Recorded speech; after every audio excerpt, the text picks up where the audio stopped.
Welcome back to Whole Bible Study with me, Tad Inoue. We're still gathered at the base of Mount Sinai, where God is shaping a people into a holy community. Now, yesterday in chapter 35, the people responded to God's call with open hearts, bringing farewell offerings and volunteering their skills for the tabernacle. Today in Exodus chapter 36, that eagerness turns into action. The plans move from words into wood, fabric, and metal. Bezalel, Oholiab, and all the skilled workers begin construction. And the community responds with such abundant generosity that Moses actually has to tell them to stop bringing more. On the surface, it reads like a building report: curtains woven, frames joined, coverings stitched, and a veil hung. But underneath this chapter is about how a community makes space for God's presence through generosity, obedience, and sanctified craftsmanship. So now let's read Exodus chapter 36 together in our live reading. All right, here we go. Let's see.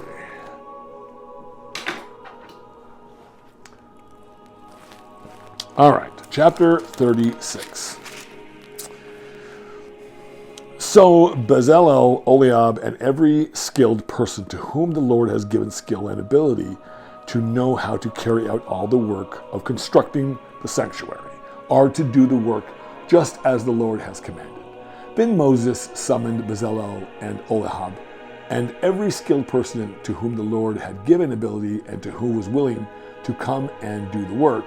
They received from Moses all the offerings the Israelites had brought to carry out the work of constructing the sanctuary. And the people continued to bring farewell offerings morning after morning. So all the skilled craftsmen who were doing all the work on the sanctuary left their work and said to Moses, quote, "The people are bringing more than enough for doing the work of the Lord had commanded to be done." Then Moses gave an order, and they sent this word throughout the camp: No man or woman is to make anything else as an offering for the sanctuary. And so the people were restrained from bringing more because what they already had was more than enough to do the work. All the skilled men among the workmen made the tabernacle with 10 curtains of finely twisted linen and blue, purple, and scarlet yarn, with cherubim worked into them by a skilled craftsman. All the curtains were the same size, 28 cubits long and 4 cubits wide. They joined 5 of the curtains together and did the same with the other 5.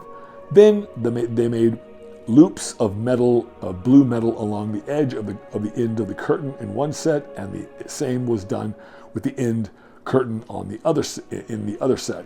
They also made 50 loops on the curtain and 50 loops on the end curtain of the other set. With the loops opposite each other, then they made 50 gold clasps and used them to fasten the 2 sets of curtains together so that the tabernacle was a unit. They made curtains of goat hair for the tent over the tabernacle, 11 altogether. All 11 curtains were the same size, 30 cubits long and 4 cubits wide. They joined 5 of the curtains into one set and the other 6 into another set. Then they made 50 loops along the edge of the curtain in one set, and also along the edge of the curtain in another set. They made 50 bronze clasps to fasten the tent together as a unit. Then they made for the tent a covering of ram skins dyed red, and over that a covering of hides of sea cows. They made upright frames of acacia wood for the tabernacle. Each frame was 10 cubits long and a cubit and a half wide, with 2 projections set parallel to each other. They made all of these frames in the tabernacle in this way.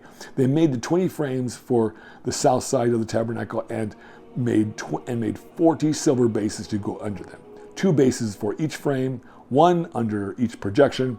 For the other side, the north side of the tabernacle, they made 20 frames and 40 silver bases, 2 under each frame.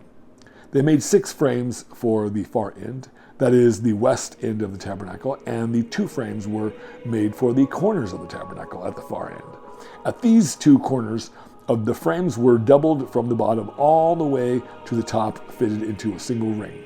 Both were made alike, so there were 8 frames and 16 silver bases, 2 under each frame. They also made crossbars of acacia wood, 5 for the frames on one side of the tabernacle, 5 for those on the other side, the 5 for the frames on the west and the far end of the tabernacle. They made the center crossbar so that it extended from end to end at the middle of the frames. They overlaid the frames with gold and made gold rings to hold the crossbars. They also overlaid the crossbars with gold. They made the curtain of blue, purple, and scarlet yarn and finely twisted linen, with cherubim worked into it by skilled craftsmen. They made 4 posts of acacia wood for it and overlaid them with gold. They made gold hooks for them and cast their 4 silver bases. For the entrance of the tent, they made a curtain of blue, purple, and scarlet yarn that finely twisted linen, the work of an embroiderer. And they made 5 posts with hooks for them. They overlaid the tops of the posts and their bands with gold and made their 5 bases of bronze. All right.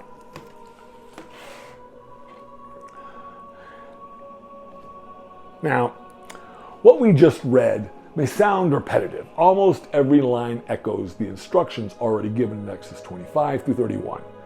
But this isn't careless redundancy.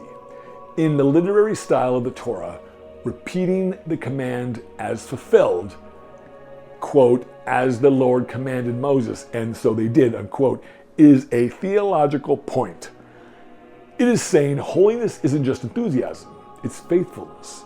The people didn't improvise or cut corners. They followed God's exact words.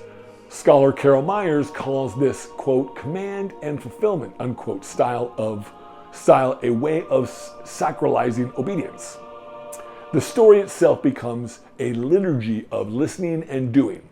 The form of the narrative is teaching Israel what God says is what we do.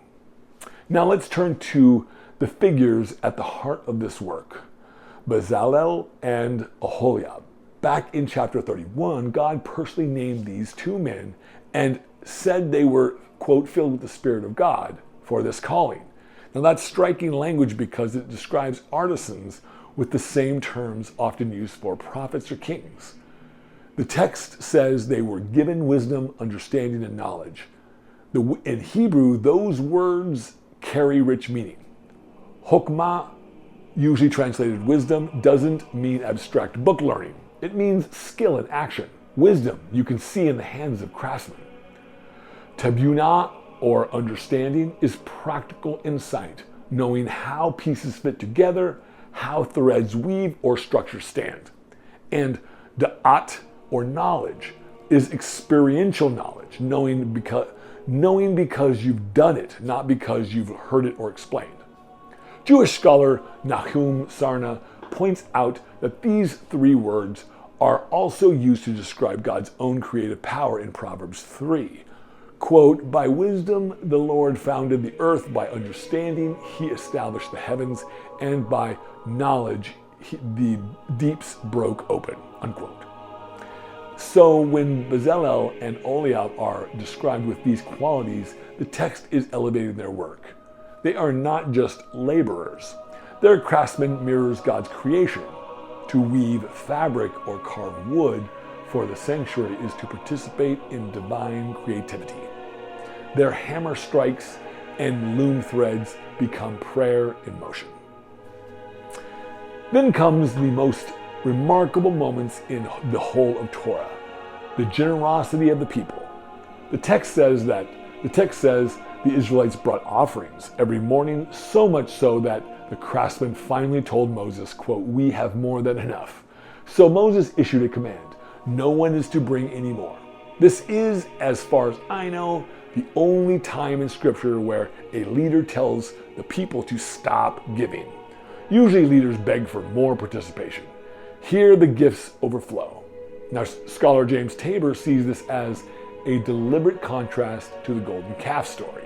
In Exodus 32, the people gave their gold to make an idol. Here in Exodus 36, they pour their gold and skill into God's sanctuary. The same capacity for artistry and generosity that once fueled rebellion is now redirected to holiness. This is redemption at the communal level. God doesn't erase creativity, He redirects it. He takes the same gold, the same hands, and reorients them towards His presence. Let's slow down on the materials themselves because the text lingers here. The tabernacle is called the Mishkan, which literally means dwelling. From the root word shakan, to settle, to abide, every material chosen for this dwelling preaches something. Takhelet, which is blue, and agaman, purple, were royal dyes, expensive and hard to produce. The single majesty and they signified majesty and dignity. Tola'at sha'ani, scarlet, adds the vividness of blood, the color of life. Fine linen speaks of purity. Goat hair, ram's skins dyed red, and the outer coverings called tahash, which some think was fine leather from a desert animal, all provided durability and protection. Acacia wood, abundant in the Sinai desert, was light, strong, and resilient to insects, making it ideal for a portable structure. Now the gold, silver, and bronze were used in layers. Gold in the most sacred parts, silver anchoring the frames, and bronze for the outer parts. Even the metals are arranged by holiness. As you move inward towards God's presence, the materials increase in value. Architecture itself becomes a teacher. The space is saying God is holy, God is near, and God must be approached with reverence. The curtains are embroidered with cherubim, heavenly guardians or angels. These winged creatures are not explained, but they echo Eden. Where cherubim guarded the way to the tree of life, the sanctuary is visually saying God's presence is like Eden reopened, heaven touching earth.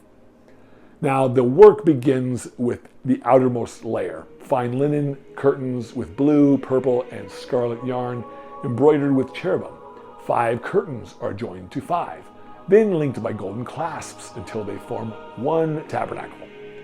Over those, a second set of goat hair curtains is stretched, joined in the same way. Some come protective layers, ram skins dyed red, and finally the tahash leather. Next, upright boards of acacia wood are shaped, overlaid with gold, and fitted into silver bases, with bars and rings holding the frame steady. A veil is woven and hung on 4 gold-capped posts with silver bases to mark the most holy place. And finally, an entrance screen is made and hung on 5 posts, their tops gilded, their bases bronze.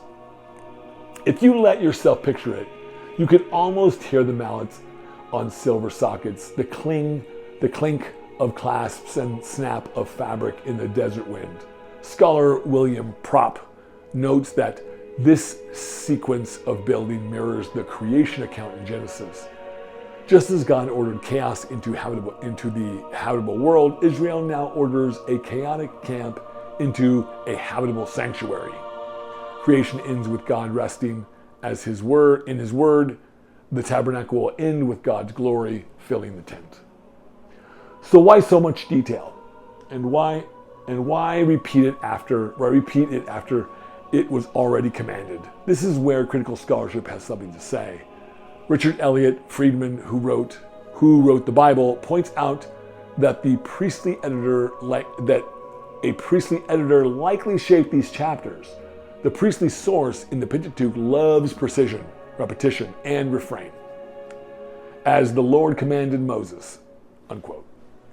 Joel Baden, another scholar, notes that this style emphasizes exact obedience as a theological virtue. In other words, the repetition itself is teaching God's instructions matter and Israel's faithfulness must be complete. But there's another angle. Jeremiah 8:8 warns of, quote, the lying pen of the scribes, unquote, accusing some scribes of twisting the law to justify injustice. That critique should make us cautious readers. Scholars like James Tabor and Elaine Pagels have suggested that some of these detailed passages may have been expanded later to reinforce priestly authority.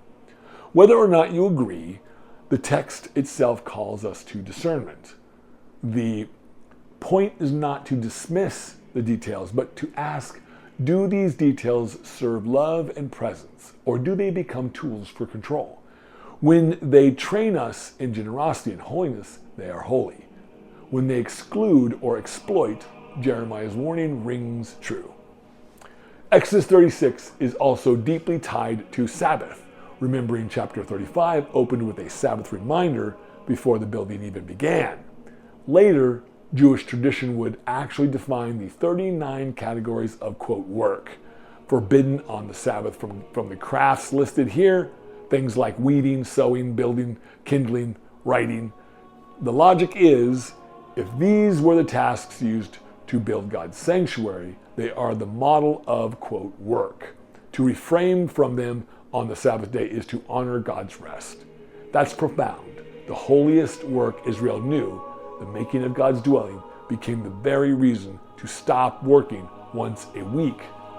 Sacred work itself points to sacred rest. One of my favorite phrases in this chapter is, quote, every wise-hearted person, unquote.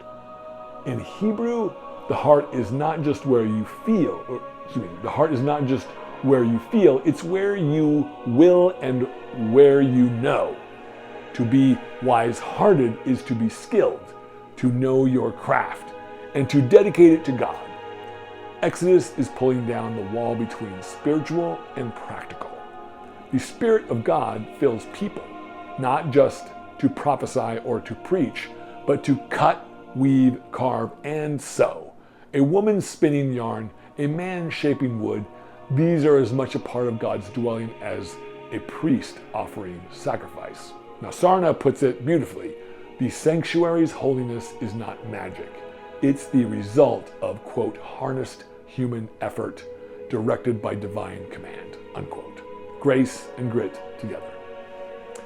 Now let's look at the curious outer covering, the tahash. Some translations call it sea cow, but the truth is we don't really know. It could have been fine leather from the animal of a desert or an imported hide. What matters is the layering. Delicate linen inside, goat hair tints above, ram skins dyed red, and then the tough outer leather. It's a parable in materials. Beauty within, resilience without. Now, communities of faith need both. They need an inner life that is true and beautiful, and outer practices that can withstand the heat of trial.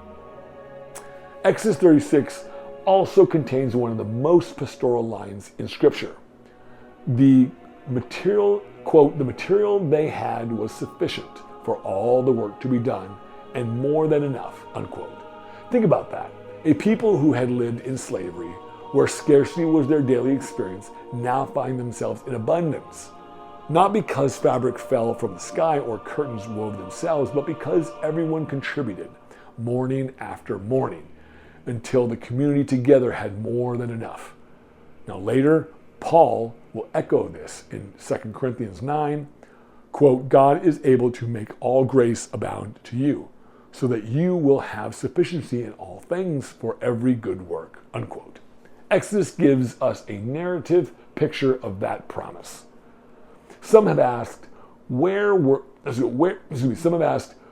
there other portable sanctuaries in the ancient Near East? Do we have evidence of portable shrines, divine thrones, carried on poles, even tinted pavilions for kings? The tabernacle fits that cultural world, but transforms it. Israel's claim is not that a God can be carried. It's that the one creator who cannot be contained chooses to dwell with his people in covenant love. That tent says, the maker of heaven and earth consents to be present if his people consent to be formed. Now there's a redemptive arc here that we shouldn't miss. The same hands that shaped a golden calf now shape gold clasps for God's sanctuary. The same metal that once screamed rebellion now whispers reverence. The text is realistic about human capacity to misuse gifts, but it is insistent about God's power to reclaim them. If you've missed your talent, Exodus 36 is good news. Bring it back. Let God re-aim it. Let generosity heal greed. Let skill heal chaos. Let presence heal shame. For those who love word studies, the verb to make, asa, is repeated again and again, echoing God's creative making in Genesis. The noun mishkan, or dwelling, points forward to the verb shakan, to dwell, from which Jewish tradition later coined shekinah to describe God's manifest presence. So when you hear they made, quote, they made the Lord command, they made as the Lord commanded, unquote, don't imagine a checklist. Imagine a choreography. Israel is learning a rhythm of life where God's nearness can be carried without harm and enjoyed without presumption. And a final note on the veil. The inner veil was embroidered with cherubim and hung to separate the most holy place. Its purpose was not to frighten people, but to teach reverence. In Eden, cherubim guarded the way to the tree of life. In the tabernacle, they remind worshipers that intimacy with God is a gift, not casual access. The veil is not rejection, it's formation. Love without preparation can destroy what it tries to embrace.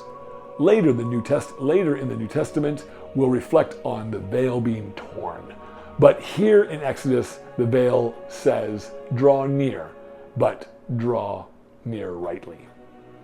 So what do we carry from this chapter into our week?